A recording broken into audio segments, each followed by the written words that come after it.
All right, should be recording. So I'm going to go over the meeting information and protocol in case anybody needs a refresher or is new. All participants will be muted at all times.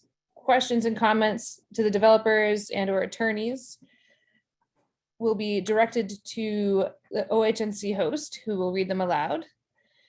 Anyone unable to use the chat feature is welcome to email all questions to orientheightsnc@gmail.com and they'll be passed on to the presenters.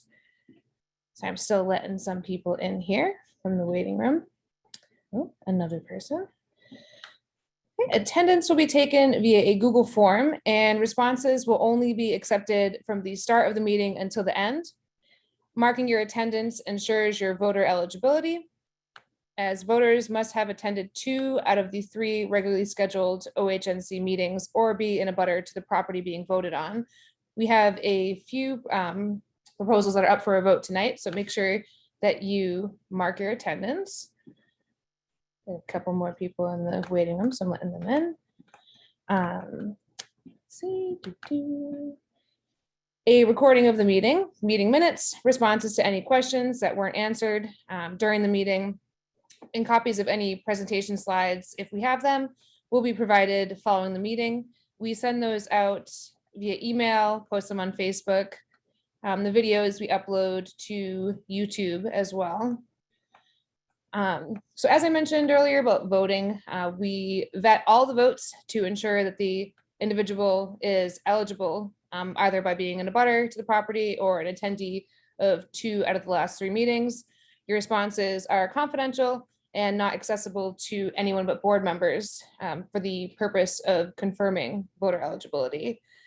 Since we're still in the middle of the pandemic, unfortunately, they will be taken by a Google form online. So at the end of the meeting, once the presentations have finished, we will post that link in the chat. We'll post it on Facebook, send it out with the meeting minutes tonight.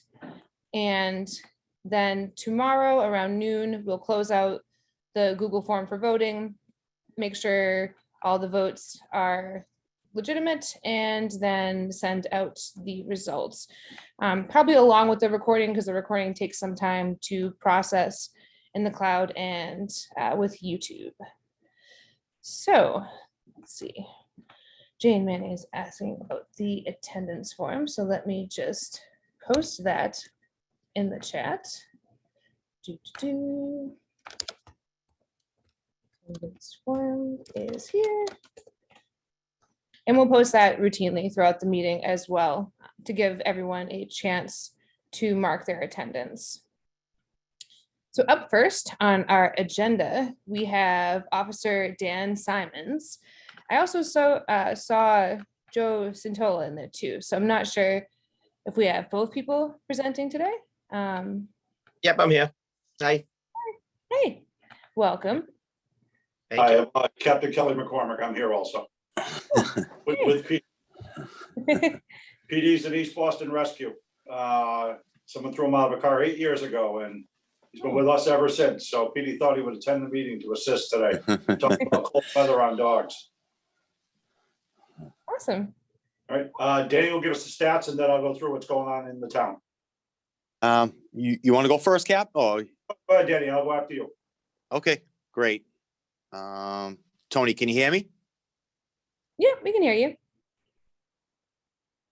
Oh, now we can't. We did for a second there. It looks like you might have muted yourself.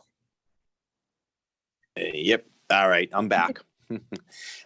Thanks, Tony. Thanks for having me. I'll just do some quick stats for everyone, and I'll give the captain some time to present what he wants to present, and then Sergeant Centolo if he would like to. So for the last month, since we met last, we've had around 1,300 911 calls, 280 priority 1, and our officers affected around 20 arrests. Some of the issues that we were having last year seem to have leveled off. We're very happy to see that the motor vehicle larcenies we talked about, last year, we really were hit hard with those. during the, the pandemic shutdown. So in 2020, at this time, we had 52. The same time in 2021, we're in half, we're 26. So that's a significant drop off. And I know I sound like a broken record with the motor vehicle brakes, but, just got to tell people to make sure they lock their vehicles, lock up their valuables. A lot of these a crime of opportunity. People will just walk down the street trying door handles. People will report it and, think they might have locked their vehicle, that they didn't. They'll go for anything, loose change, anything that you leave in the car, believe it or not. Up in Orient Heights, as far as priority one, we don't have, as far as I can see, except for a couple of car breaks. I believe we had one reported yesterday around the 700 block of Saratoga Street. And we had another one reported today on Layden Street. I don't have the full report of that one yet, but those are under investigation. No, I don't believe any other reported Part 1 crimes in the Orient Heights area. Scams, we're still getting reports for scams, unemployment insurance scams. People are getting hold of people's information and opening up unemployment insurance claims under their name. Be careful with that. It's tax time. The IRS taxes are due in another month. You'll be getting IRS scams. Be careful. You won't get a call from the IRS demanding money. It'll always be a certified letter. And also, I don't know if I mentioned this at any of the other previous meetings, but we've been finding that some people are getting calls from a 617-343 code, and that's ours, the Boston Police, but it's not coming from us. So some of these people that are calling with these scams and asking for money, it looks like it's a 617-343 number, but it's not coming from the Boston Police. We wouldn't call and ask for any money or ask for bail money or anything like that. Or if some of these people are calling and saying that a loved one has been in an accident and you need to send money, we wouldn't do that. So just be careful with the scams, the phone scams, especially. Nobody will be calling you and demanding money in the form of payment of PayPal or Walgreens cards or anything like that. So be careful with that. Otherwise, hopefully the first 3 months of the year are looking pretty good. Like you say, Tony, warm weather's right around the corner. Hopefully it'll keep up. One other thing, loud music complaints. If you're having a issue with repeated loud music, please call 911 and then follow it up with a call to our office. If you put it through 311, it's only going to get routed way down the line back to us. And by that time, it might be a little difficult for us to address the problem. We rather see the 911 calls coming to us and then a follow-up call to the CSO office. Thanks. Captain, if you want to I'll add jump to in. anything. Yep. Good evening, everybody. I brought Petey along today just because of the very cold weather to remind people, if you see dogs outside and the dog does not look appropriate for the weather, you can give us a ring and we'll go talk to the owners. It's a very dangerous time. The dogs who have single coats don't do well. Also, recently we found a dog in East Boston, and a great resource if someone loses a dog or we want to get the information out is put it on East Boston Open Discussion. Someone brought the dog in. We were able to foster it for a night. Turned out it was a Boston Terrier also. Within 12 hours, we had found the owner through East Boston Open Discussion and got the dog home. So it worked out great. It's a great little resource that's good for the neighborhood. Overall, for crime, we've seen a boost in guns in East Boston. We have now recovered more guns than they have on the other sides of the city. We recovered 5 guns from 5 individuals in one stop. It was a kind of a gang-related thing. We are dealing with that with outside agencies, but it is concerning to me as we come into the warmer months. The prevalence of guns, especially in East Boston, is to me at an all-time high. So I'm focusing on that with some outside resources and with the assistance of Chelsea PD. They were seeing the same type of influx of firearms, and these gangs are in conflict with each other. So I'm going to be very sensitive to those type of things this summer. Good job by all my people grabbing those individuals with guns. One individual had an AK-47. Another individual we took a gun off of. The gun actually shoots rifle rounds. It's a handgun that shoots rifle rounds. that comes with the capability of shooting explosive rounds or armor piercing rounds. That's a scary gun to anybody. I was glad to recover that. Up on the hill, someone called me today. I know we're having a problem on Orient Ave again with that stop sign and people coming down through there. It's a tough intersection. I'm trying to get transportation to restructure that intersection because it does become a runway coming down that street. We've had enough horrible crashes in East Boston. We had a horrible one the other night with an 18-year-old kid killed on Boardman in McClellan, came off of Boardman, speeding inbound on McClellan with his friend. They ended up touching, getting out of control. And in a split second, one kid was injured and the other kid was killed. There's not much I can do about the design of McClellan Highway, but it is dangerous. But any of these intersections where people are using speed can be dangerous to us. So I'm going to look up at the heights and try to deal with that and deal with the cut through streets for the next couple of weeks, Layden Street and those streets, so that it's not used as a commuting throughway that's too fast, especially as we get the kids going back out the door to school and kids are getting outside. I want to focus on that. We saw the warm weather a few days ago, and I had a blast because I was up at the heights, up at the field, and everybody's out playing soccer. Some were wearing masks, some weren't. You know, we are doing well with the injections, and I'm looking forward to them opening it up. The more injections they can give us, the more we can give out. East Boston Health Center is leading, I think, definitely Massachusetts, if not the nation, in getting this done. And whatever they can give them for shots, they'll get them out to people. So if anyone needs help with that, I'm happy to help. I think it's one of the most important things we can do as a community is to get those shots. It just makes it safer for everybody, especially when we're taking the train and we're in public places. And as things open up, it's going to be more and more important. So ask people to stick with that. Call us if you need help. Call our CSOs. We serve that function as much as we serve every other function in East Boston. That if people need help with it, we'll figure something out and do it. Any questions for me or my staff? It looks like we have a question around Ashley Street, drivers going the wrong way. Yeah, the little split on Ashley Street, that's the one way. It's about 4 houses long, and they tend to take the right-hand turn, but Ashley is also being used as that cut through to avoid the lights. So especially as the school gets going again, I'm going to be up there with some people, both site drivers doing that and make it not the quickest way to cut through to get over to Boardman Street and McClellan Highway. And if we put some what's called friction there, people will tend to avoid that and go around and go into the traffic pattern that's the best way for all of us, which is to go up towards the lights at Bennington and Saratoga, take the right and come back through there. That street is not designed for commuter traffic, and people come through there quick, they're in a rush, and our school is going to be open. So we're definitely going to be putting more resources as we start to see more and more traffic come through there. We have another comment saying, Okay. Glad to hear there will be some speed enforcement on Layden Street. It's a freeway each morning. Yeah. Let's see, another question. Are the 5 guns mentioned the same as the February 9th guns, or is this an additional 5? No, that's the February 9th. And then subsequent to that, we got 3 guns at once, including an AK-47 up on Harv Street. Then we ended up getting handguns off of individuals on separate arrests. One was a domestic, one was a attempted robbery. Third one was an attempted robbery it was done by a gentleman known to me I arrested him 25 years ago. He's only 30, he was 33 years old. And I arrested him probably 20 years ago when he was 13, and he's still up to the same things, unfortunately. But he's not an East Boston kid. He was over here doing something else. But they ended up getting him with a gun.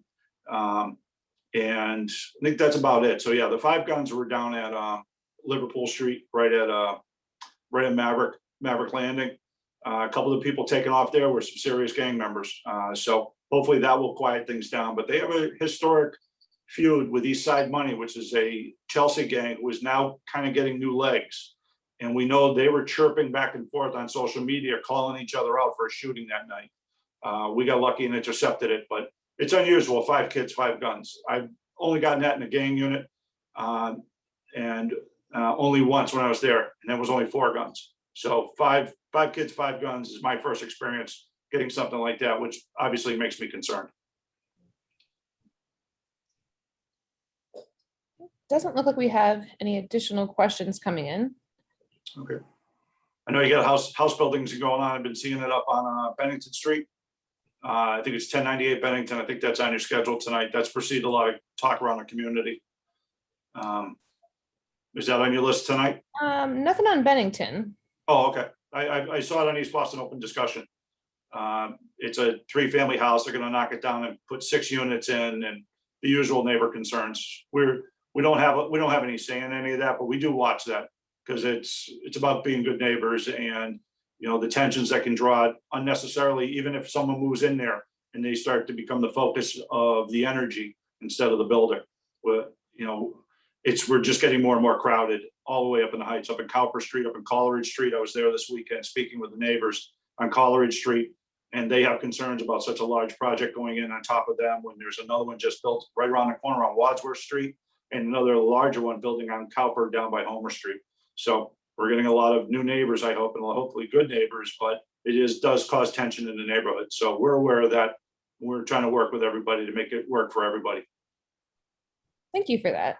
We actually did get another comment related to calling in about music. They said they called about music on Layden and nothing gets done. I need to know when they called and if they called 911. If they do it to the 311 line, I don't receive it until Monday morning. For some reason, 311 will not patch it to our 911, and we want to do an immediate response. You know, one of the problems is all calls get prioritized. You know, they could put in a call for loud music at 9 p.m. But if I don't have any units available, it may take us 2 hours to get up there. And by the time we get up there, music's off, people are gone, people think we don't respond. We generally always respond, and if we receive the call, we respond. Now, the operations division has the ability to what's called wash a call, which is basically say the call's so out of time and out of date that we're just gonna dump the call. But if we get the call, we go. We always do. And if anyone has a question on that, tell them just drop me a note at the station or drop it through the CSO. What time did they call and on what date? And I'll look it up and I'll get them a history and find out what happened either way. But I want them to know we are responsive. And the loud music, as we get more college kids here, we're really developing a college neighborhood. We were out talking to a bunch of them today up on Princeton Street. They had no idea that when you play your stereo at 3:30 in the morning full blast, you might irritate your neighbors. So now they're aware of that. But some of these kids, it is an education for them because where they grew up, they can do this. They don't have people that live right next door to them. You know, or everybody lives next door to them was the 18-year-old kid blasting the music too. So East Boston has become quite the college neighborhood all of a sudden, with Suffolk University especially. So these are kind of new challenges, but we're up for it. We'll deal with it. Thanks, Captain. If I could just jump on that, Tony, that's what I meant earlier. If people call 911, then we have a pattern to follow, whether, like the captain says, if we don't have the police response right there and then, but we as a CSO can follow up, whether it be 24 hours later, we could pay a visit to the people like we did today up on Princeton Street and talk to them about it. Whether there's an immediate police response, we can follow up with it. Thank you. Okay, we did have a comment or question rather, after calling 911 and if there is no response, what is the number people should call to follow up? They could call through. Go ahead, Danny. Good. Yeah, just call our office, 617. You can call our office, 617-343-4752. That's the community service office. Just leave a message, leave the address. We'll follow up on it. But if it's immediate, you know, if it's 2 o'clock, 3 o'clock in the morning, sometimes our officers are busy with other priority calls, but we can always follow up the next day. So definitely call our office, 617-343-4752. And Tony, Sergeant Santolo, can I just jump in on that? So we got a complaint to the captain's office at about 12:30 today. I sent 2 officers out at about 1 o'clock, and we handled the situation. It was a college student who really didn't know he was bothering anybody. Who now he does know. He apologized and said it won't happen again. So we do get on it right away. It's just that sometimes we don't. It doesn't get to our office.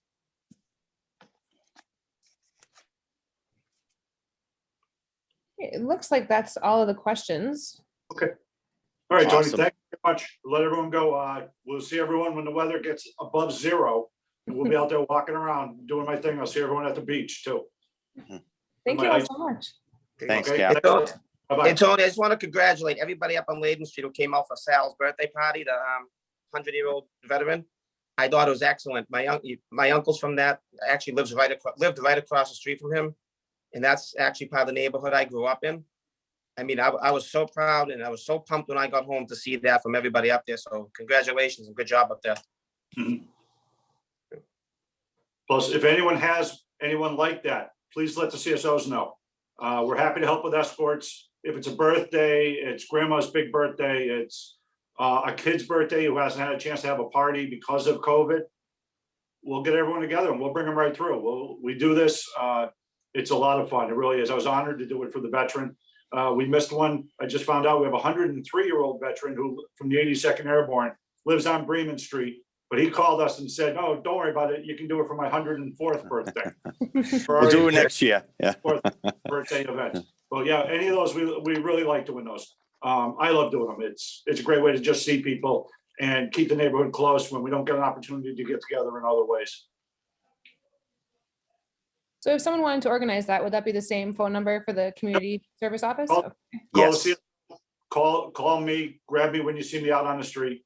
You know, it's not hard.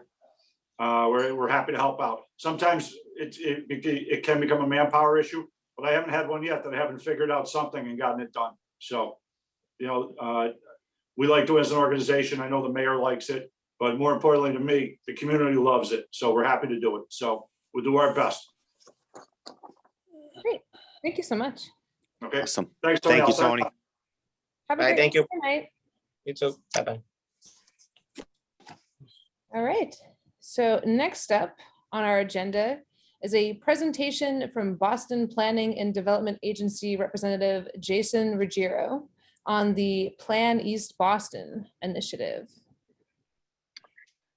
Thanks, Tony. Can everyone hear me? Yep. Great. Good evening, everyone. Thanks, Tony. Thanks for the rest of the board, and thanks for everyone here tonight. I'm here with my colleague, Christina Rico, who's a senior planner. She's been the neighborhood planner for East Boston for quite some time, so you guys may know her, as well as I'm here with Nick Schmidt, who's our senior transportation planner. And we just want to give a very brief update and presentation about Plan East Boston and just encourage people to attend the next round of community meetings. So we're just making the rounds to all the civic and neighborhood associations just to say hello again and be sure that we're encouraging the community to participate in Plan East Boston.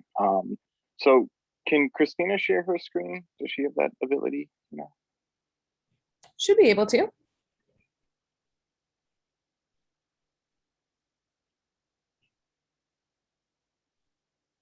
Great, thanks. Christine, you mind taking it from here? Yeah, thanks, Jay. So as Jay said, I'm Christina. I'm the neighborhood planner for East Boston. Some of you folks may remember me. Well, hopefully we've met at a Plan East Boston workshop. If we haven't, I actually did the circuit with neighborhood associations back in 2018 when we were launching Plan East Boston to advocate for folks to participate because we are essentially rewriting the zoning article for the entire neighborhood. And making public realm recommendations for the entire neighborhood, including neighborhood streets. So for those of you who haven't participated in the process, Plan East Boston is a community-driven neighborhood-wide planning initiative that's guided by Imagine Boston 2030. And what we're trying to do is interpret several kind of citywide strategic plans down to the scale of the neighborhood, your neighborhood, and identify places where we want to preserve, enhance, and grow. Like I said, the initiative has been active since 2018. We actually had a number of community workshops before things had to kind of shut down for a little bit due to COVID. But we had workshops that were neighborhood-wide and based on specific planning topics, including open space, transportation, housing, small business, and then in the fall of 2019, we introduced this concept that we call character areas, where we define sort of specific uses and types of places in the neighborhood. And we identified four. One is neighborhood residential areas, one is squares and corridors, what is waterfront and economic development areas. Sorry, you can see that here in these colors. Yellow is neighborhood residential, red is squares and corridors, purple being waterfront and economic development areas. And the fourth are the kind of regional connections, the place where East Boston touches other kind of municipalities in Chelsea, Revere, Winthrop, and the tunnels.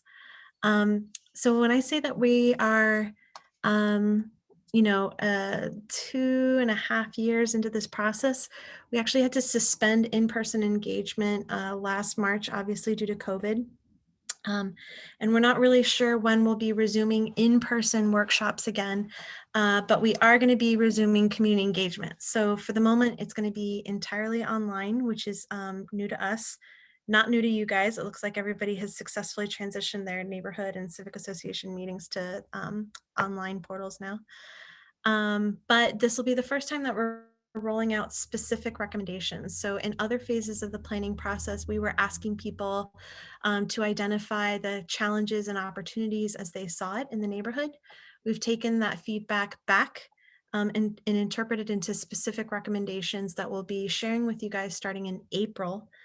If you didn't get a chance to participate in any of those previous workshops, we've actually documented that entire process on the Plan East Boston website. I think we have a link that we can share in the chat here. We published an existing conditions report, which documented a lot of that feedback. It's available in English and in Spanish. And we will be publishing our recommendations to solicit more of your feedback starting in April. And we're actually going to be starting with squares and corridors. EC has 4 main squares that exist today, a 5th one that will be emerging in the future at Suffolk Downs, and 3 kind of primary corridors that connect those squares. And so we'll be starting with those character areas, but we'll be following it up obviously with recommendations for neighborhood residential areas and eventually waterfront and economic development areas in kind of subsequent months. That was a lot of information. I see that there are some questions. Tony, I'm not sure like how you want to do Q&A. It looks like Larry has his hand raised. I'm not sure if that was intentional, Larry Venezia. But there aren't any questions in the chat. Excellent. Well, I'm just going to throw our chat in our contact information here for folks. Obviously, everyone here knows Jay, knows how to get a hold of Jay. My email address is there. Maybe we should put Nick's email address there as well. I heard the officers, talking about some issues on Ashley Street. If folks have ideas or specific, things that they want to cover in these discussions, we'd be happy to make sure that we're honing in on the right things as we prepare those recommendations. So thanks, Christina. So yeah, if anyone has any questions, we're happy to kind of talk more, but we just want to encourage everyone just to keep an eye out for a mid-April squares and corridors community workshop, and then the rest of the neighborhood will follow. So we're really excited about the recommendations. We definitely want the community to kind of tell us what they think and definitely help influence the planning process. So Tony, any questions from anyone? I don't see any in the chat. If we get any, we can pass them along. And if you want to share your slides with us too, we could include those in the meeting minutes that we send out. Yeah, definitely. I will email those over to you. Awesome. Thank you. And then I'm putting our email addresses in the chat as well. So if anyone has any follow-up questions, they can just reach out to us directly. Thank you so much for presenting. Thank you for having us. Of course. So next up, before we get to our development presentations, last month we had a vote on whether or not to split out the informational development presentations from the main OHNC meetings into the new design review subcommittee. That passed, but we did not have a design review committee meeting in March. Our original suggested date, I think, was like the first Tuesday, but that coincides with other neighborhood associations.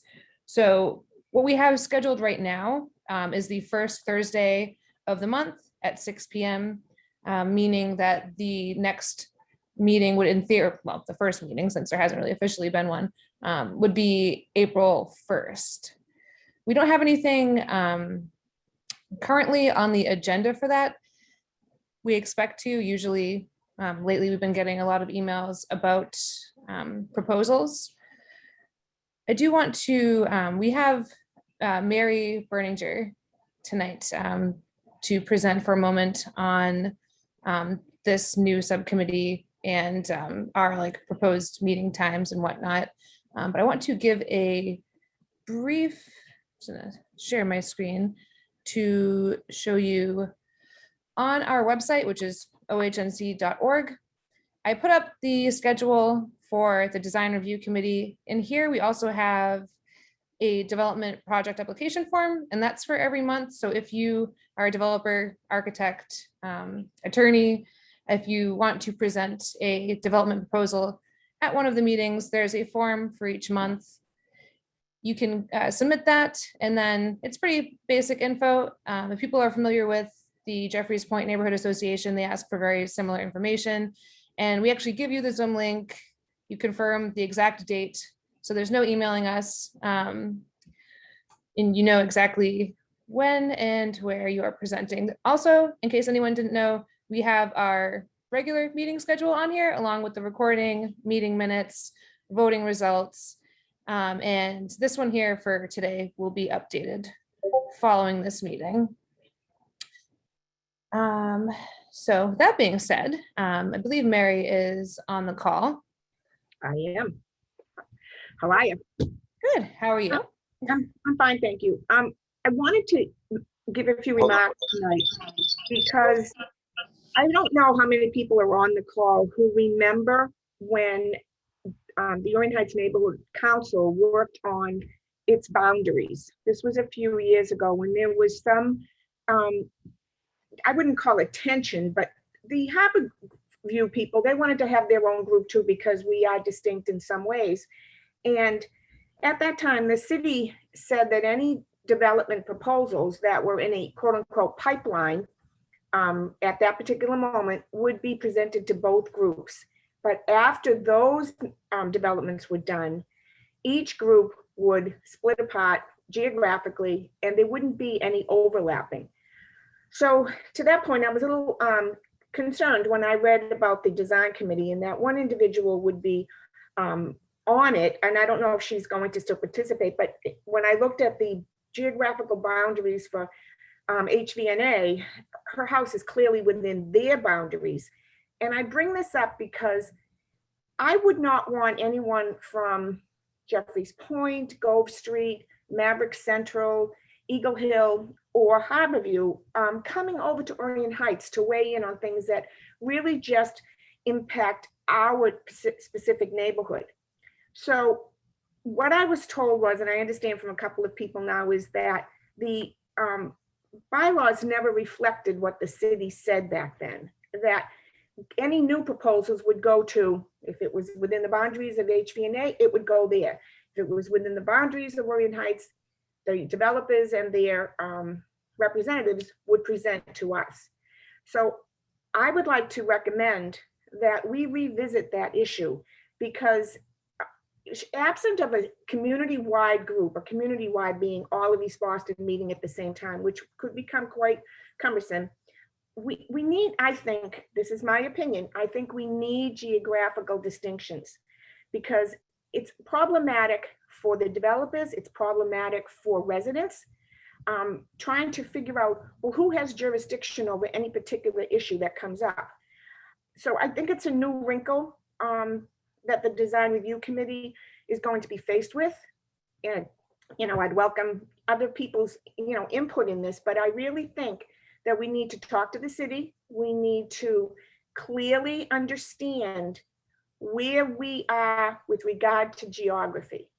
And I thought, in my memory, if it serves me correctly, the Orion Heights group was going to, once all those other developments were done, would end at Trident Street, and then Harborview would go from there to Neptune Road. And then the other organizations have their streets and all that.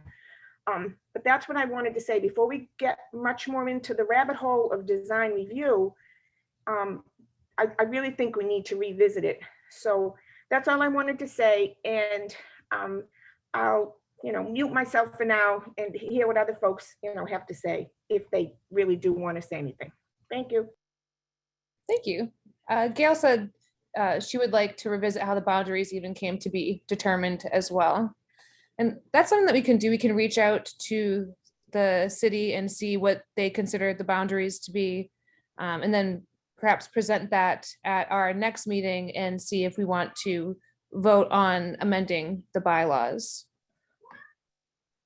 Let's see. Thank you. I think it's a good idea. Thank you. So Larry Monato said the OHNC bylaws has boundaries listed. I don't know how they were determined. Does the HVNA have boundaries listed in their bylaws? Oh, and HVNA responded with the harborvieweastboston.com website. And we also have Kathleen Hardaway said, yes, this boundary should be revisited. So we can definitely do that. And we'll present what we find at the next meeting and let everyone know. There are some strange things I've noticed in the bylaws.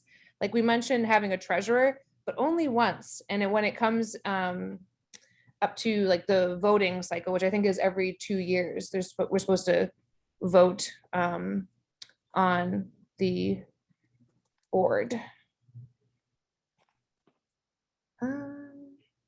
See, Gail said, I think we cannot go forward unless we determine what those boundaries are and how they came about, because it was not, from my memory, thoroughly discussed. So we can hold off on design review committee meetings. Sorry for the beeping. My dishwasher just finished. We don't have anything scheduled and it's like 2 weeks away at this point. So I think we'd be okay waiting on that and bringing up what we find the boundaries of Orient Heights to be at the next meeting. So thank you so much for bringing that to our attention, because we did have a couple questions from people on that before. And I think we state it's like from Suffolk Downs to the Winthrop border all the way to Wordsworth. So I barely make the cut being on Wordsworth Street. But with that being said, we can move on to our development presentations. We have one informational one up first on 1187 Saratoga Street. And I believe we have David on the call to present that.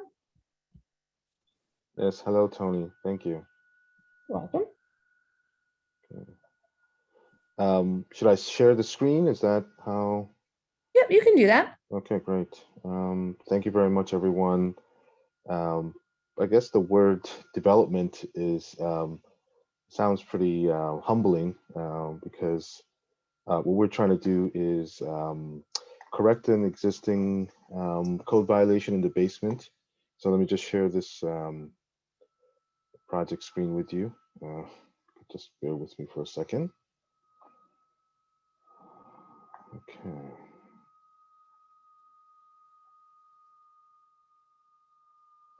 So essentially,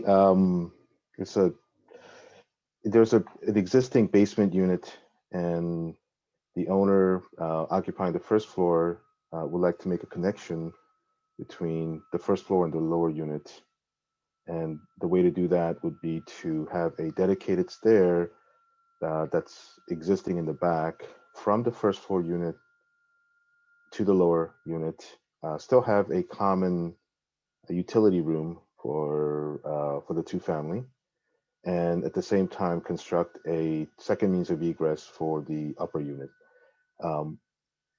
The violation is that we're really looking for relief from the community in terms of this family trying to legalize the existing condition that was there and is an existing finished unit, and to make it safer to have a second means of egress for the second floor.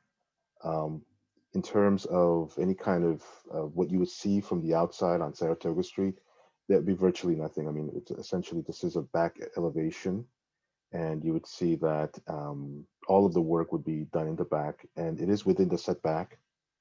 That was not something that that we are asking for relief. The only relief that we're asking for is that by having to extend the living space from the first floor to the lower unit, which again is currently existing and is an existing code violation, we would make it safer for the occupants, but that it would exceed the floor to area ratio, which is why which is the reason why I'm here.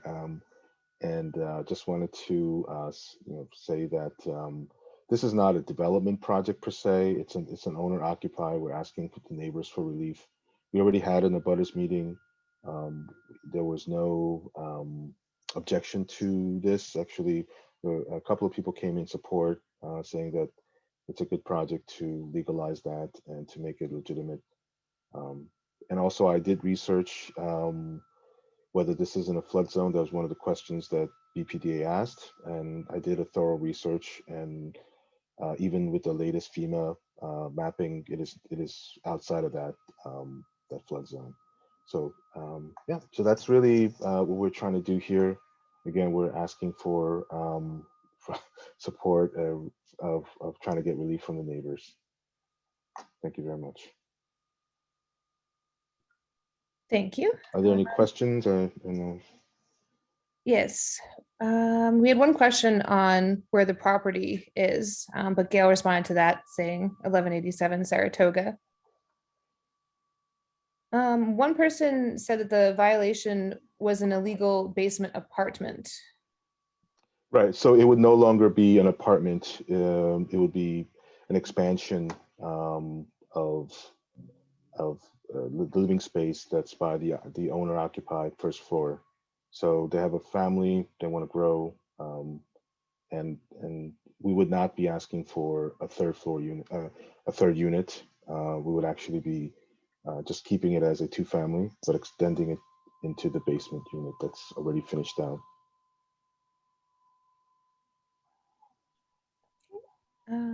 Christine Doherty said, great project, good luck. Oh, thank you. Doesn't look like we have any additional questions. It's a lovely Tibetan family. And I myself am an immigrant architect. I came to Boston to be educated here. It's always honored to serve people in the community. Actually, I've done a lot of work in Eagle Hill. And this is my first presentation at Orient Heights. So thank you. Awesome. Thank you so much. All right. Yeah. Should I stop sharing, Tony? Sure. Doesn't look like we have any more questions. If we do get any, we can send them along to you. Okay. Thank you very much. Appreciate it. You're welcome. So we have a few additional presentations tonight. They are all up for a vote. The first one is 90 Ashley Street, which I believe Derek is here to present on. Yes, I am. Good evening, everybody. Attorney Derek Small for the project at 90 Ashley Street.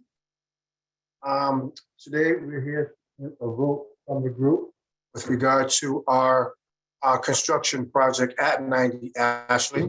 What we're seeking to do is to erect a two-family dwelling lot by Robert and Deb DeLeo, who are lifelong East Boston residents.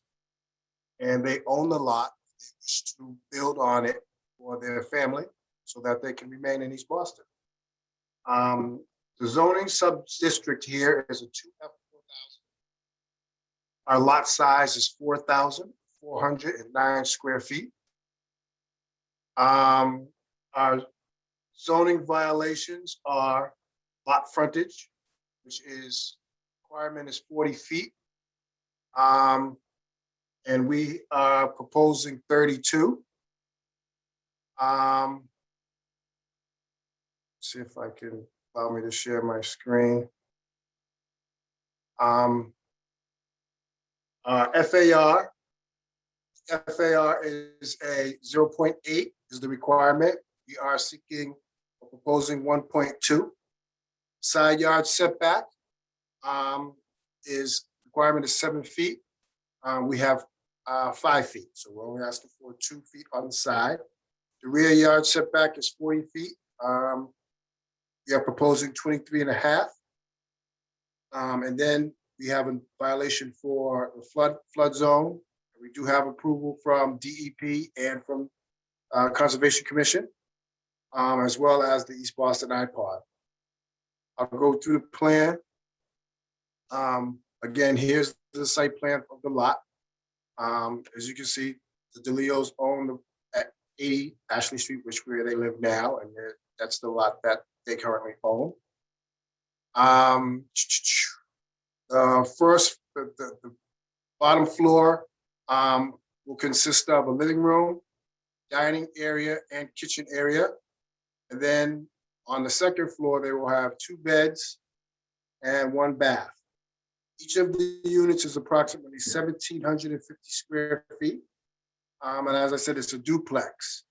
So they mimic each other on both sides.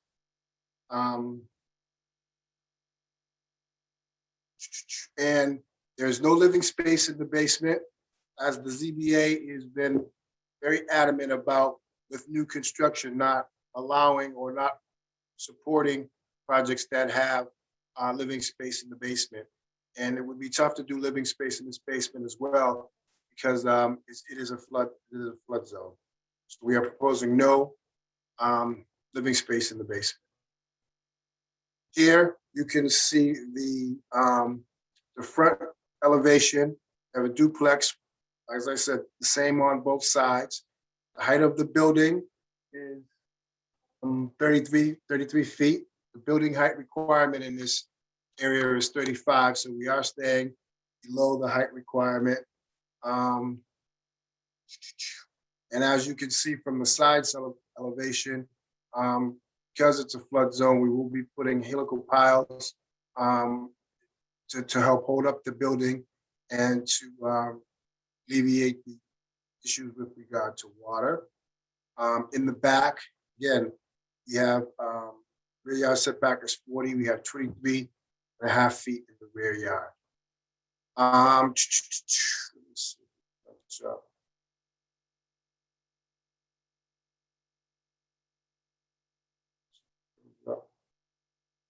Okay, again, here is a Google shot of the lot itself. Here is the It doesn't look like you can see, sorry to interrupt you, but it doesn't look like we're still seeing the like PDF schematic. Okay.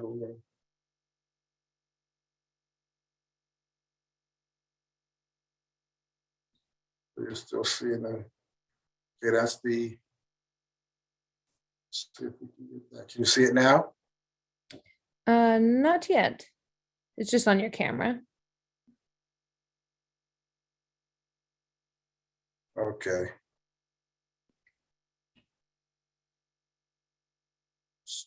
So I'll go back to the floor plans.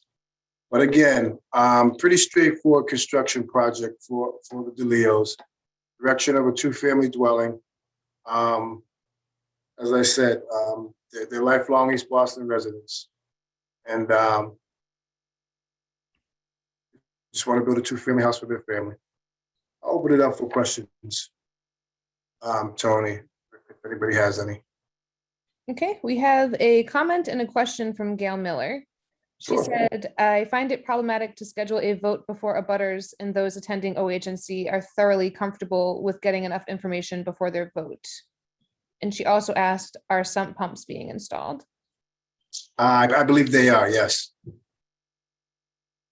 We did have, I believe it was November and December, or December and January, that this proposal was presented. Yes, we've been here a couple of times with regard to this. Liliana Isaac Snyder asked, is there parking? Yes, there are 2 parking spaces posed on the left side. Okay. Giuseppe Coviello said the proposed development site at 90 Ashley Street shares its entire side boundary with my property. A 2-family as of right structure could be built on this property without the need for setback variances, but instead this development unnecessarily seeks to invade the required setbacks just to build a larger structure. The setback variances being sought are harmful, needlessly causing a reduction in privacy, view, and sunlight to my abutting property. These are the very rights that setbacks are intended to protect. I oppose the development plan as currently proposed with these unnecessary setback variances. Do we have another question from Jane Manning? Do the DeLeos own the properties on both sides of this new construction? They own 80. They own and reside in 80. This would be 90, and I think Mr. Coviello's like 100 maybe, or 90 something on that side. And by the way, on the side where Mr. Coviello's property is, between the properties, he has a 12-foot driveway. Then we have another 5 feet in from his property. So there would be a total of about 17 feet between his property and the proposed structure. 17 feet. Okay, we just had some people that were asking to be able to see the presentation. So I'm going to put that in the chat again. Just so people that weren't able to see what was on your screen are able to review it before they vote. We have another comment from Giuseppe saying side setback is measured from structure to property line, not from structure to structure. Whether the abutting property is a vacant lot or a residence with a driveway, the layout of the abutting property does not grant a special privilege to the proposed development that allows it to violate its own required setback obligation. Yep. Gail asked, is that tandem parking? Yes.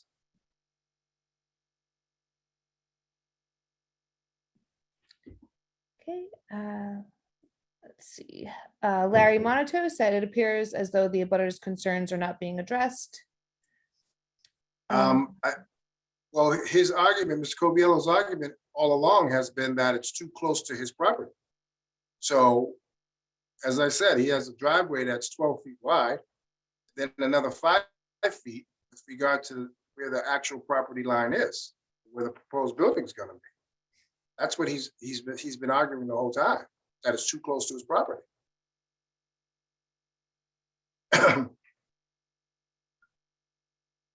Okay, we have. And you know, we've had several discussions, and we've had you know, constant conversations with Mr. Coviello and his son. Last time that Bob DeLeo and I went over there, the people who reside there now said that he doesn't live there, so we couldn't get in contact with him again. But again, it's 17 feet between the properties. Okay, we have additional comments around the driveway and setback. Anne said, I agree. Why does driveway matter? Isn't that Giuseppe's property? Samantha Feldman said his driveway is his property. Sure. See, Giuseppe also said, I have expressed my concern with the setback variances being sought by this project during the prior presentations. Rather than taking those concerns into account, the driveway on my property has been portrayed as a mitigating factor that should allow the development to violate its own setback requirements. Gail said, tandem parking usually means parking on the street. And Mary asked, if the parking is tandem, does that mean one of the units in the duplex building will not have parking available to them? Well, we're required to provide 2 parking spaces. Yes.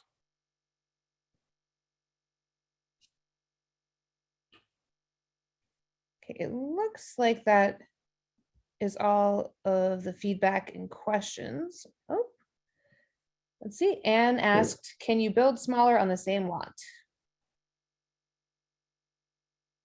Say that again? Anne asked, can you build smaller on the same lot? That's something that we hadn't explored, but I don't, you know, each unit is approximately 1,700 square feet, 2 bedroom, 1 bath units. I don't know if you can really get much smaller than that in terms of of square footage and a unit size, unless you're making, you know, very small units. Samantha Feldman asked, who are the intended occupants? They keep saying it is for the family of the owners. Yes, their daughter. DeLeo's daughters. It's their family. Okay, let's see. Gail said, if you are seeking variances, it means zoning does not allow it at the outset. And then we have from Donna Kurz, what happened to the 10-foot variance that other houses in this area had to be held to in the past?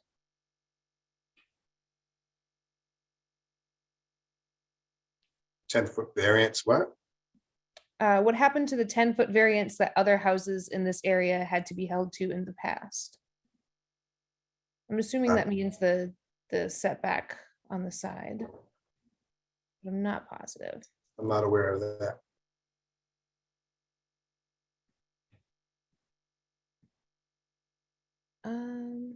Jane Manning asked, can we see the property in relation to the abutter?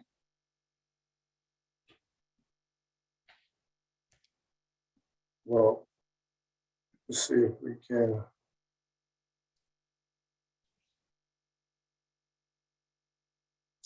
Get X'd out of it.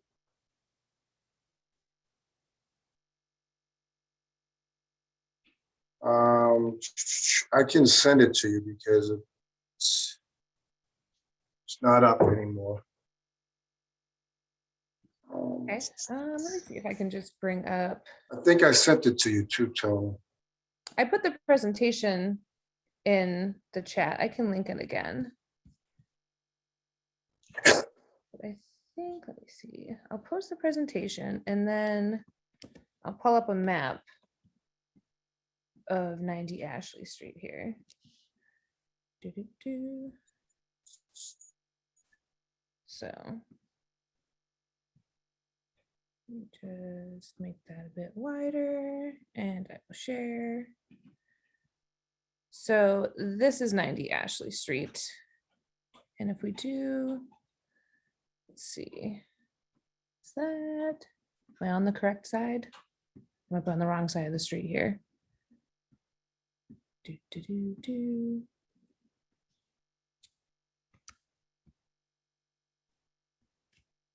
Can't see the chat anymore. Is that the correct lot that I'm looking at? No, that's not the correct lot. Is it across the That's street? okay. Come I can't see the other side of the street. the what side? That's the other side of the street. Oh, that one is? You're in front of 95 right now. If you Oh. go to the left and then past that blue-gray house. Oh, okay. Yes. So this. Yes, go down a little bit more. Okay. Yes, that's the lot. For this. Oh, where did it get rid of that? Now I gotta go back. Oh wait, other direction. And I am not very good at perusing Street View. It's all right. Here we go. Yep, a little more. A little Yep, bit. that's the lot. Oh, okay. And as you can see, there is a development behind it.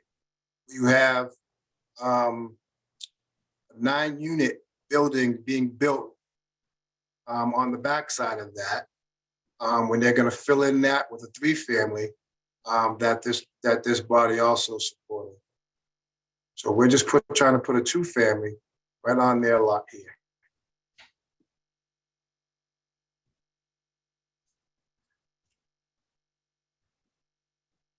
Okay. Doesn't look like we have any other questions. Stop sharing that.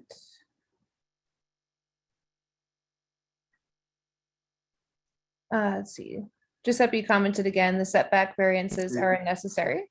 Yep, you know.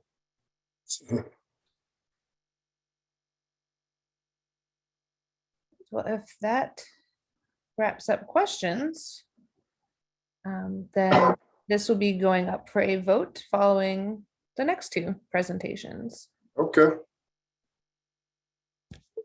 Thank you for presenting and answering questions. Thank you so much. Always greatly appreciate the time. And we look forward to seeing you guys again soon.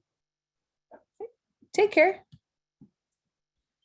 Okay, so up next, we have 76 Montmorency Avenue. It looks like Richard is already on it, sharing his screen. Thank you. Good evening, Tony, and ladies and gentlemen, good evening. I'm Richard Lins. Happy to be here tonight on behalf of the Lamatina family. I believe we have Sal and his daughter Liana with us for the proposal at 76 Montmorency. I believe this is the first time the Orion Heights Neighborhood Council has seen this, but I know we've completed an abutters process for this, and we've done extensive outreach to the direct abutters as well. So I will run through the presentation and then wait for any questions at the end. So this proposal involves a change of occupancy from the existing single-family dwelling to a two-family dwelling.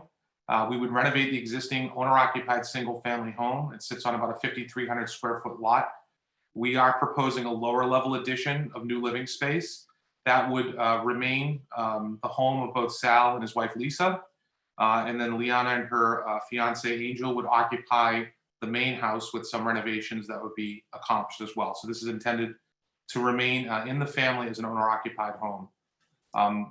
Real quick overview of the site, located up on Montmorency. It's in a 1F 4,000 district. That is the zoning designation that the city has put forth back in 1993, the last time zoning was changed. This would require a variance for the use because the proposed use would go from 1 to 2 family. So quick overview, if you're not familiar with this section of East Boston, this is the house here. We do not propose to change anything with respect to the existing building.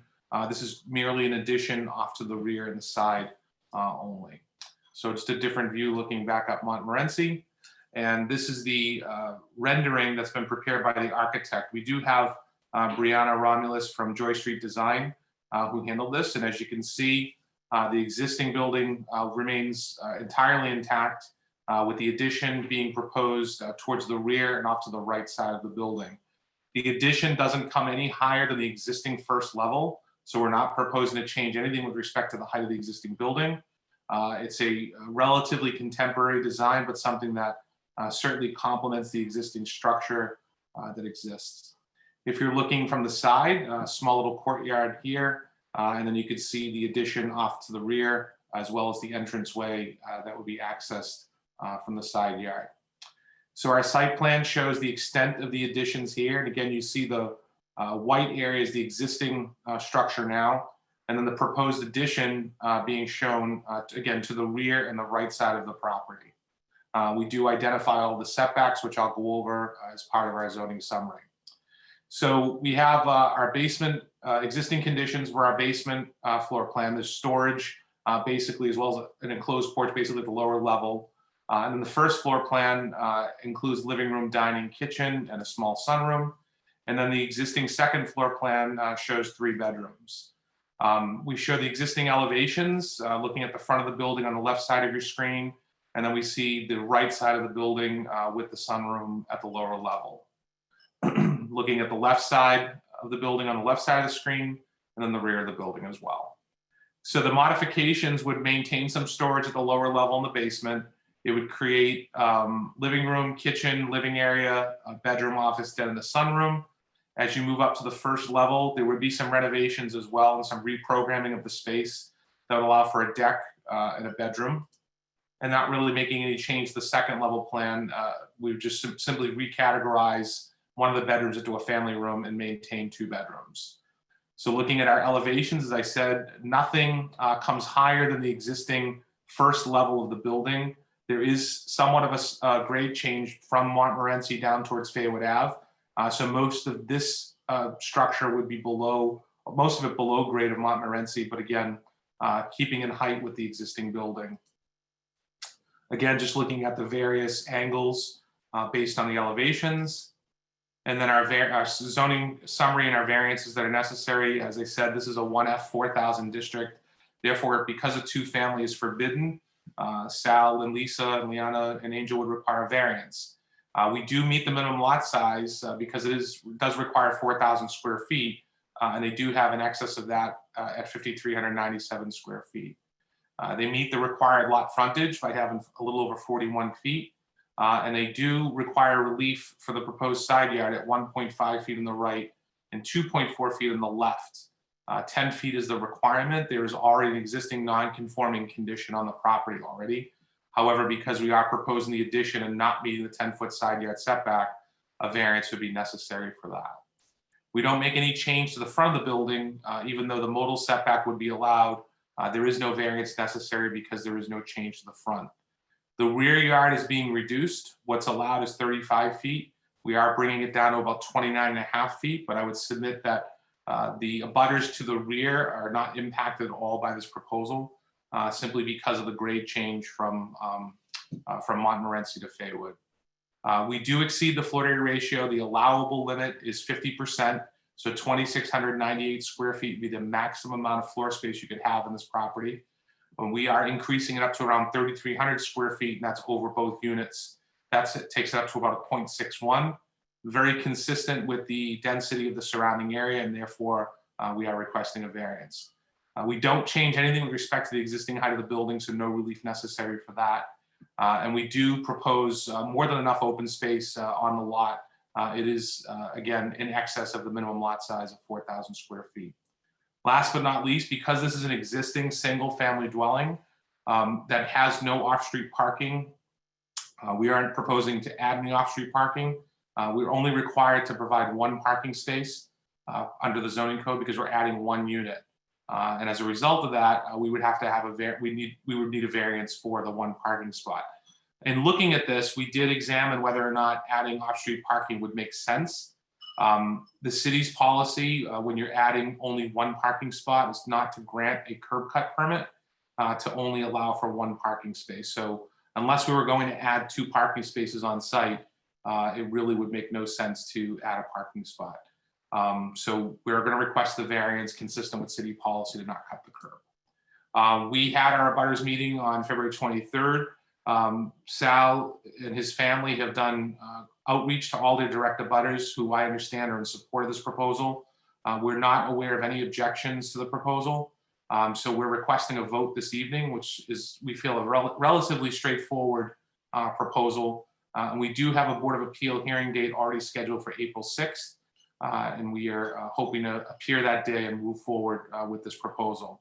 Assuming we get our approvals, we'll go before the Boston Planning and Development Agency for design review.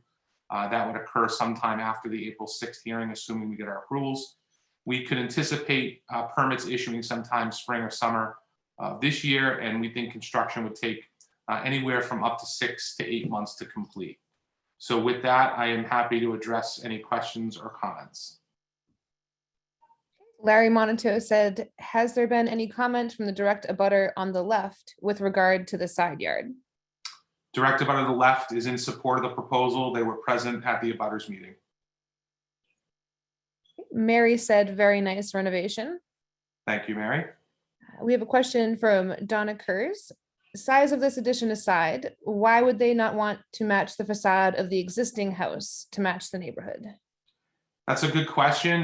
This comes up a lot.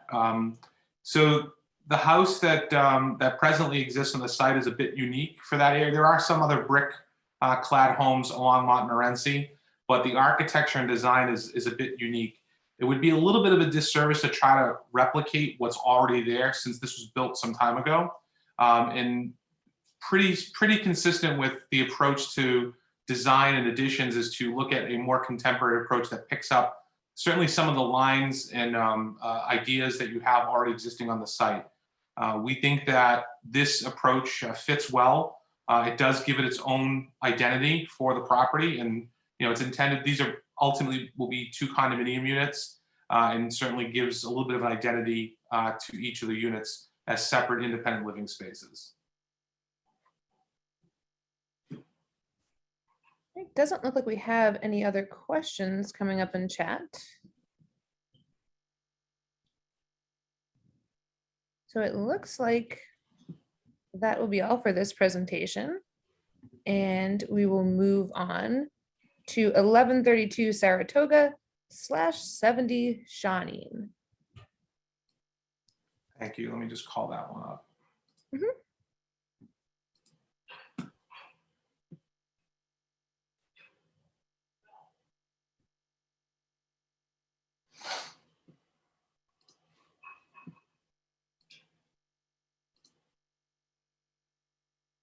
Is that up, Tony? Can you see that?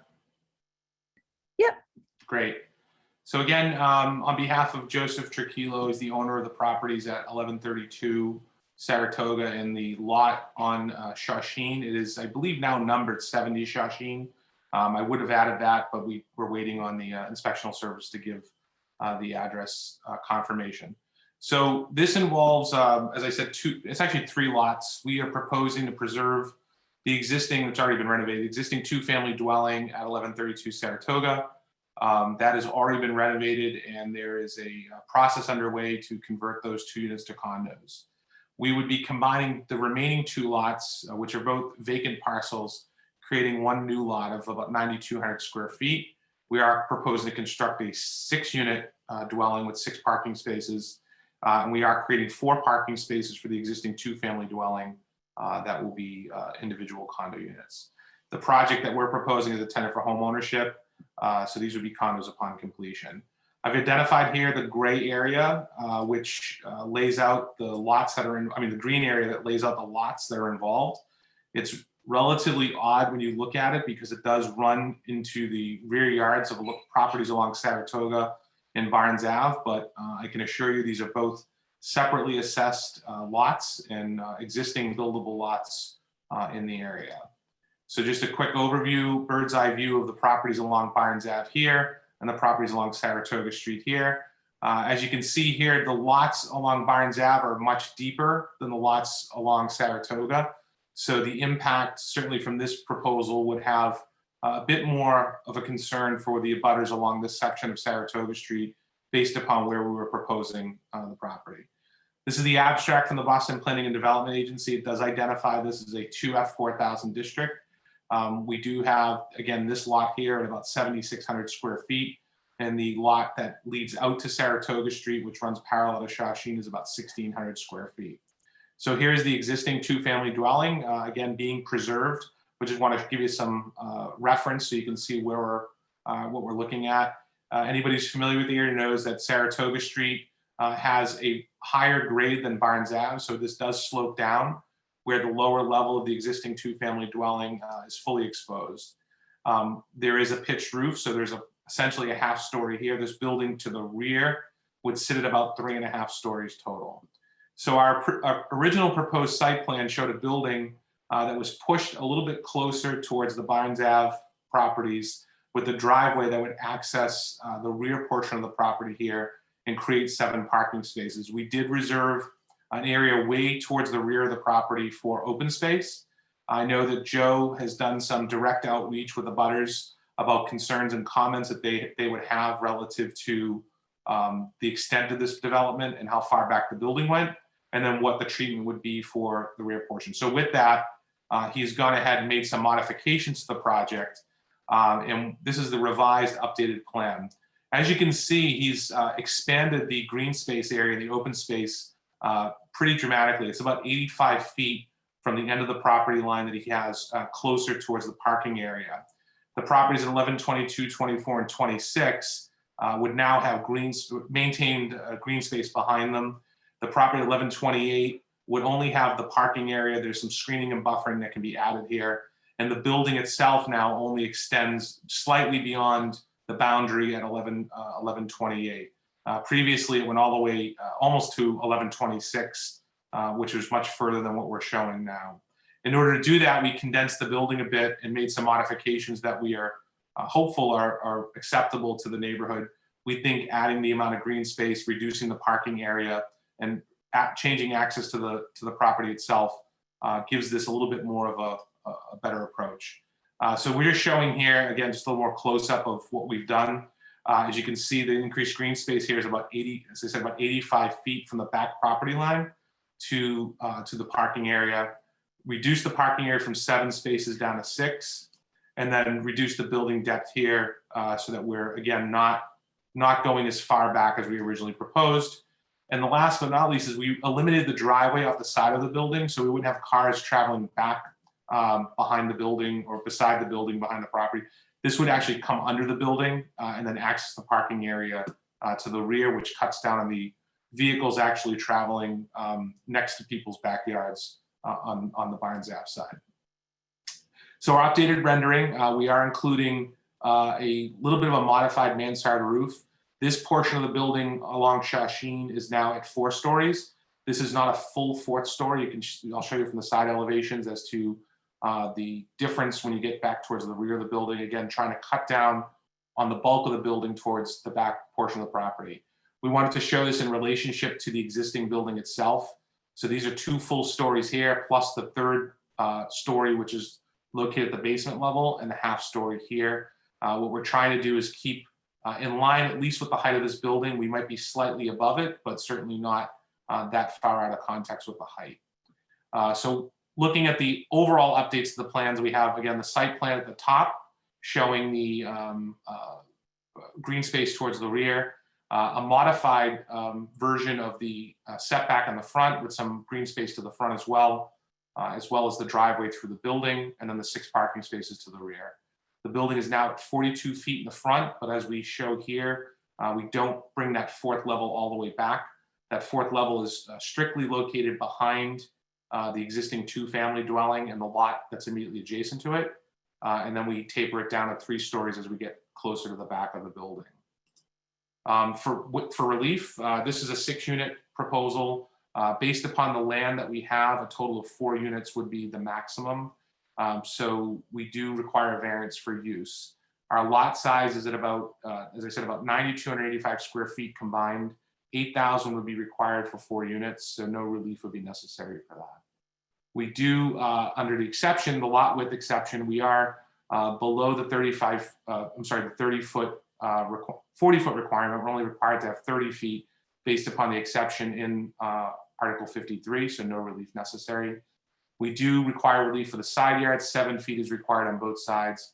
We are showing this at 1 foot on the right, 3 feet on the left. We will create the buffering and screening on both sides of the building. Our front yard is actually set back at 15 feet. 7 feet is the requirement, so no relief necessary there. Our rear yard, based upon this modified plan, is at 125 feet. We're only required to have 40 feet of rear yard setback. And again, this is a very unique and unusual lot for this neighborhood. The depth of this lot is over 200 feet. So therefore, having that space towards the rear of the property really allows us to be flexible with what we do back there, whether it's parking, open space, or if we were to propose to push the building back further, we could look at that as well. We reduced the overall square footage of the building. So now we're down under the FAR that's allowed. 80% of the total land area, excuse me, is what would be permissible. So about 7,400 square feet total for land for floor area would be allowed. We're actually around 6,200 square feet now. So therefore we've reduced that and don't require a variance anymore for the floor area ratio. We're at about 3.5 stories, as I showed you in the elevations. It sits at 42 feet 6 inches. Again, this section of Shashin is below the elevation of Saratoga Street, and therefore we are relatively consistent in height with the existing 2-family that actually sits up a bit higher. 2.5 story, 35 feet is the maximum, so a variance would be necessary for that. We're providing almost 3,000 square feet of open space, which again, is not something you see regularly, even though we're not required to provide open space for this type of use, but a substantial amount of open space would be made available to the rear portion of this property.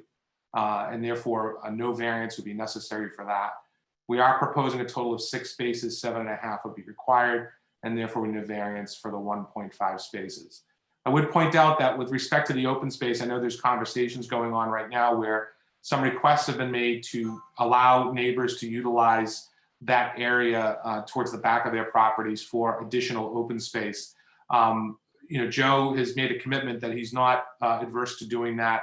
We want to figure out how that works with the condominium documents, because that would be shared space and certainly would be maintained by the condominium association as well. But if there's an opportunity to create some sort of courtyard area that can be shared for the neighbors as well, I don't think Joe has any objections to doing that. I know in his conversations with the butters, that was a specific request to try to increase the amount of open space, and that's something he had no issues doing. So we've completed the abutters meeting on this. This is our voting meeting for the Ojai Heights Neighbor Council. We will appear before the board at some point. We don't have a date yet, but once we get that, obviously notice will be given in due order. We will go through the same process as the last project. If we are approved, we get BPD design review, and then a permit would issue at the earliest sometime during the summer or fall of this year.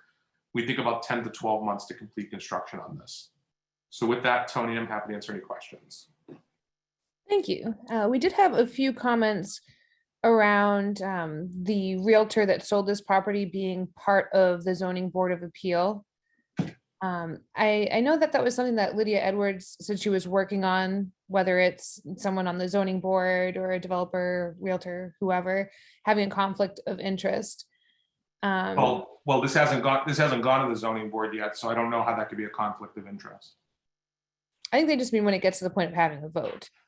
Yeah, I mean, so if you're talking about the realtor who sold this property sitting on the zoning board, I can just, my past experience is this realtor does not sit on any, I don't want to speak for the realtor, but doesn't sit on any matters in which, he has either sold a property or has a property pending. So I don't know that that's an issue here. This, again, hasn't gone before the board, but my experience has been that this particular realtor does not sit on cases in which he has either been involved in the transaction or has the potential to be involved in a future transaction. So I don't think that's a concern or an issue here. Okay. If anyone does feel like there's a concern there, feel free to reach out to the board or like us or zoning board or Lydia Edwards. And these these appeal hearings are public and they're posted online. So if you were concerned that somehow last minute somebody would have a conflict of interest, you could always attend one of those meetings and voice your concern there. Yeah, so I think it's important to I understand the comment and the reason the comment is made, but I see it's Gail's comment that the ZBA board member should not be voting on the project. I think that that's something that gets done at the time of the hearing, and my experience has been that's the case.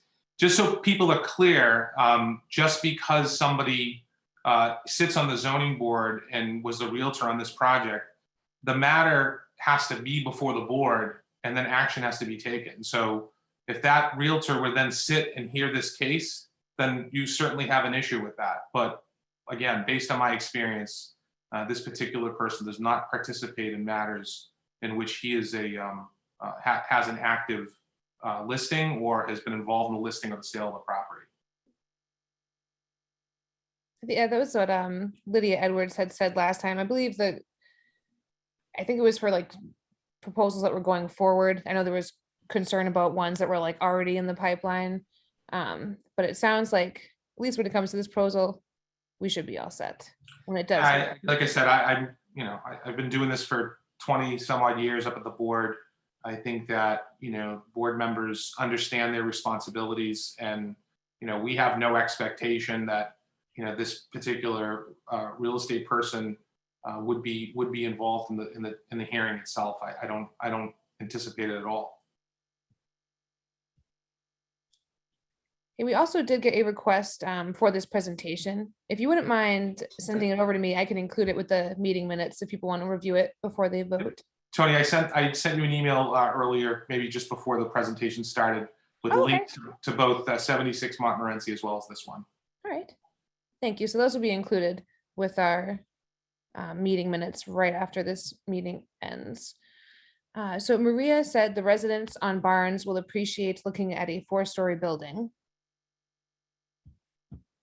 Larry Monito said 6 units with 6 parking spaces. Nice.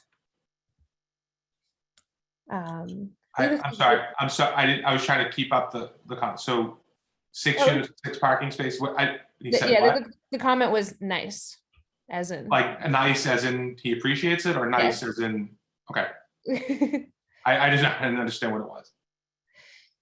And I believe this is thank you, Larry. I apologize. I believe this is Carmine said, as owner of 1118 and 1122 Saratoga Street, I am in favor of this project that Joe Tuchilo is presenting. Let's see, Vanessa Crisosto said, what about the privacy of the Barnes Ave residents? Yeah, so I think we've done a pretty good job of trying to address a couple of concerns. I know that there's the let me see if I can jump back to the, jump back here, hold on.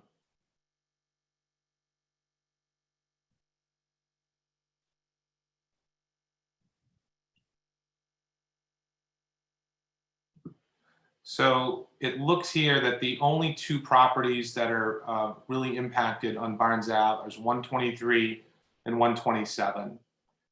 We've shortened the building, so 119, 115, and 111 are no longer, the building doesn't extend to that point. Both 123 and 127 are 125 feet in depth. They both have structures. This one is a relatively larger structure, smaller structure here, but I believe there's trees and planted. I know Joe has been in communication with the owner of 127 because that's the bulk of the building. With respect to privacy, I think we were working to reduce the amount of actual windows on this side of the building so that we weren't having privacy issues of people either looking out the window or people being able to look in.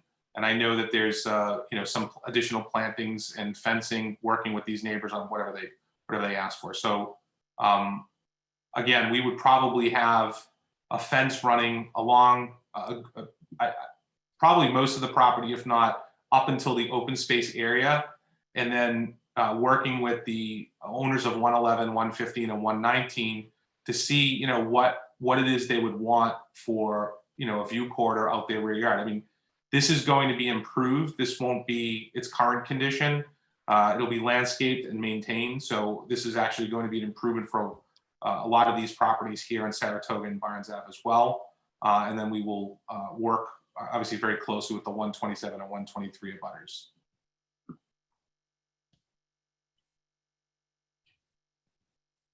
We have a, let's see, question. Yes, from Liliana Isaac Snyder. Will the entrance to Shawsheen be from Saratoga Street, or are there plans to extend to Barnes Ave? I'm sorry, meaning we would access only from Saratoga. We're not looking to extend it beyond our property boundary. Larry Zola said, can a property be granted a variance while there is a lien on it? Meaning what?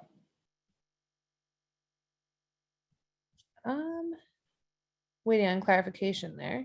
A lien, meaning like there's a mortgage on it? I would imagine so. Waiting to see if Larry can clarify. He said there is something on taxes. I did the title for this property. I'm fairly certain the title's clean. No, I don't think there's any issue with liens.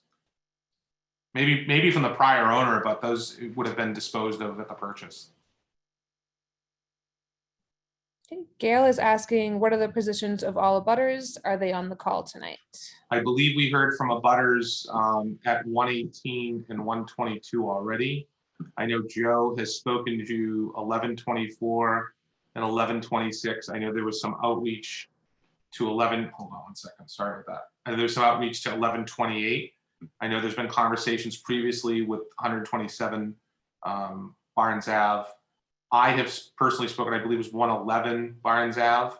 And then there's I don't think we've heard from other abutters over here, but again, the most impacted ones being along Saratoga and then immediately behind the project on Barnes Ave. Mary asked, where will the tenants of the professional building park? Because some of their vehicles are along the side of the building along Shawsheen. So Shawsheen, interestingly enough, is a private way, which means parties that have property that adjoins Shawsheen have rights in Shawsheen. They really shouldn't block access though, because it is identified as being open and passable. So we certainly can work it out with the professional building that, once we're moving forward with the construction, we will need access into the site.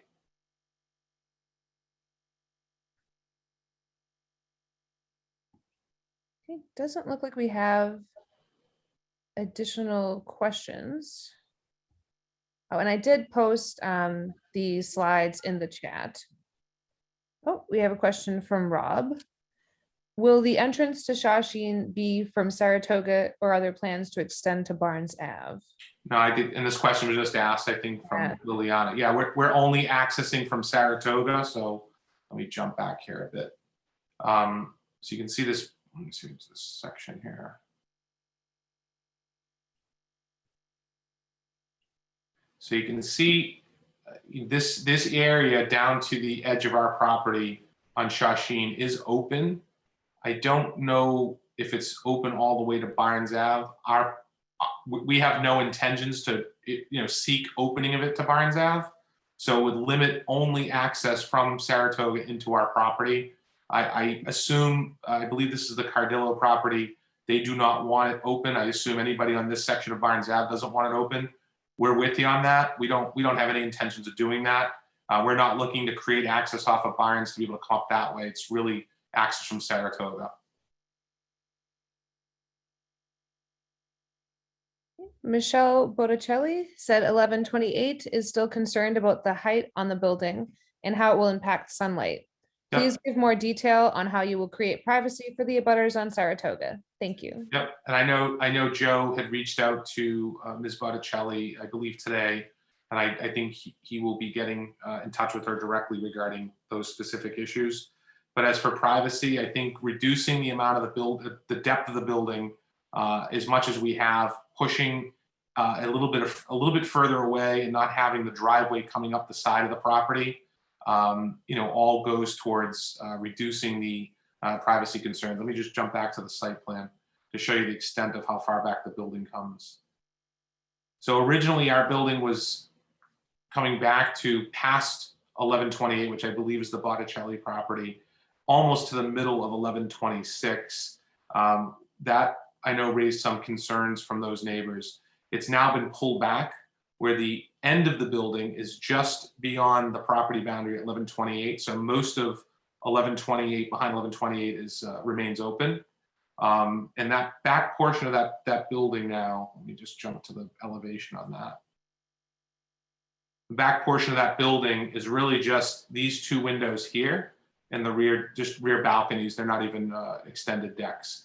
This deck here that's accessible from the upper level is pretty much behind the vacant portion of the lot that's to our left. And then this portion of the building is behind 1132 Saratoga.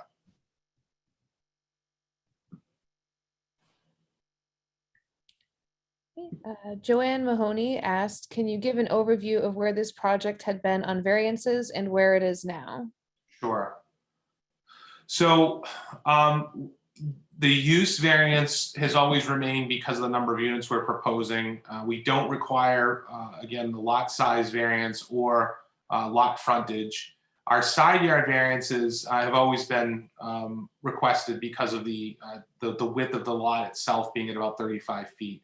So instead of proposing 7 feet on each side, we've been sort of moving or trying to maneuver the building accordingly. The request to make the building shorter, meaning not as deep as we were originally proposing it, obviously made it a little bit wider, and that's one of the reasons why we moved the driveway to under the building as opposed to putting it on the side. But we feel that those setbacks on the side yard really impact mostly 1132 Saratoga, which is owned by the same party.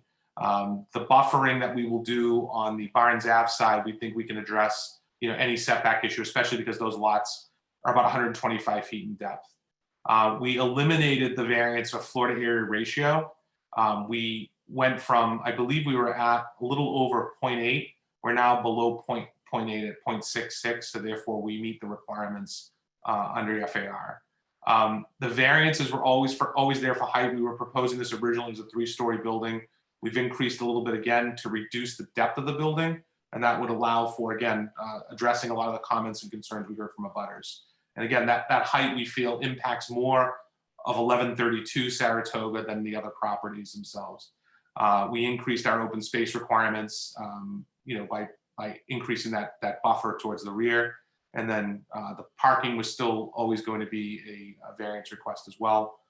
We modified it by reducing the amount of surface parking on the site. We were actually at 7 spaces last time.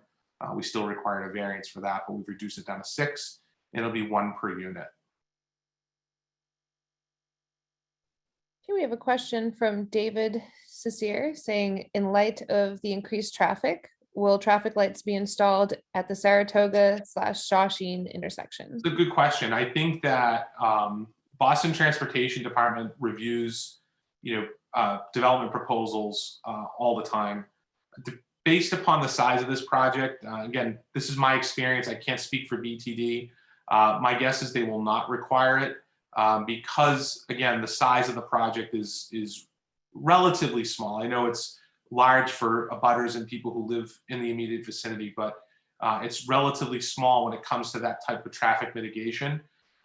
If BTD were to suggest that, and again, that's all based on engineering and their studies, we certainly will look at that. We have no reason to want to object to any of those things, especially if it comes to safety. So we'll see what BTD says on it, but my gut is it's probably not likely to be a requirement.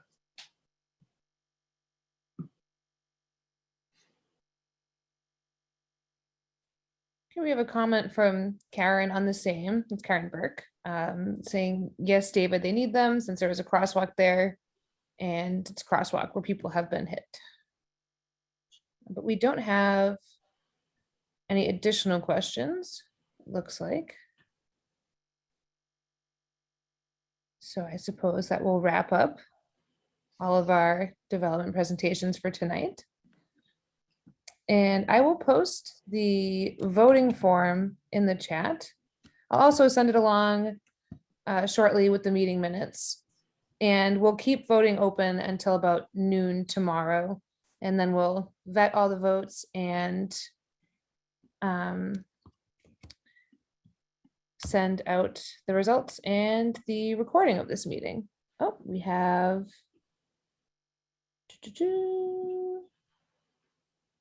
oh, it looks like just a question around posting an abutters meeting notice. We can do that for 1209 Bennington. We can put that on Facebook, and I'll include it in the email tonight too, so everybody can be informed about that.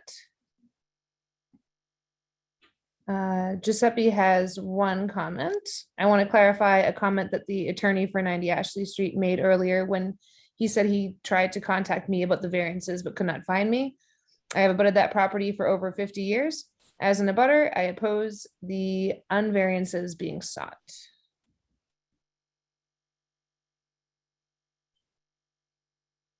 All right, but it looks like that is all for tonight's meeting. So I'm just going to post the voting form again. And so Patricia, I'll just want to let you know again, I'll post that on Facebook. And I believe that is all. Oh, Stephen, sorry if I'm going to butcher your last name, Gingras, asked about Representative Madaro giving legislative updates at next month's meeting. And yes, we will schedule that for the April meeting, which actually, on that note, I probably should remind everybody that it is Monday, April 19th for our next meeting. So thank you all. And thank you, Stephen and Patricia for the Tony, reminder. I'm sorry, Tony, I don't mean to jump back in. I just noticed you were talking about 1209 Bennington. I apologize. We're going to announce tomorrow that we're postponing that meeting. I have an unavoidable conflict and therefore I can't present that tomorrow. So we will renotice that. I believe the date is the 23rd, but we will put new flyers out. But I wanted people to get as much advance notice on that rescheduling as possible. Okay. When we have that updated, you said the 23rd. I can like tentatively put that out Yeah, there. I believe March 23rd is the rescheduled date. And we'll reflyer the neighborhood as a result. Okay. Whenever we get like copies of abutters meeting notices and whatnot, we try to share them. Sometimes we don't get a hold of them. So, Okay. but thank you for that. And I suppose that concludes our meeting. Thank you all. I will send out the minutes shortly. So enjoy the rest of your Monday. Take care.